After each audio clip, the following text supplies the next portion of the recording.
అరటిపూత. ఆదివారం వస్తే చాలు తలకు నూనె పెట్టుకుని గంటయ్యాక తలస్నానం చేయడం చాలామందికి అలవాటు. కుదిరితే ఈసారి ఈ పూతలు ప్రయత్నించి చూడండి. ఓ గుడ్డు పచ్చసొనలో అరకప్పు ఆముదం, పెద్ద చెంచా తేనె వేసుకుని అన్నింటినీ బాగా కలపాలి. దీన్ని తలకు రాసుకోవాలి. అరగంట తర్వాత కడిగేసుకుంటే చాలు. పొడిబారిన జుట్టు పట్టుకుచ్చులా మారుతుంది. జుట్టు కుదుళ్ళు బలంగా మారాలంటే తలకు అరటిపండు పూత వేయాలి. బాగా పండిన అరటిపండు ఒకటి తీసుకుని గుజ్జులా చేసుకోవాలి.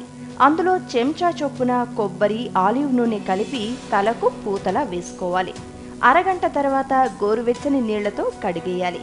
ఇలా వారానికి 2 సార్లు చేయాలి. విపరీతంగా జుట్టు రాలుతోందా? బంగాళాదుంపను రాసుకుని చూడండి. పెద్ద బంగాళాదుంపను తురిమి రసం తీసుకోవాలి.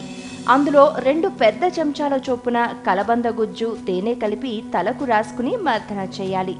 అరగంట తర్వాత తలస్నానం చేయాలి. జుట్టు రాలే సమస్య తగ్గుతుంది. 1/4 కప్పు కొబ్బరి తురుమును మెత్తని గుజ్జులా చేయాలి. దీన్ని 1 నిమిషం వేడి చేసి కుదుళ్ల నుంచి తలంతా పట్టించుకోవాలి. వేడి నీటిలో ముంచిన తువ్వాలును తలకు చుట్టుకోవాలి.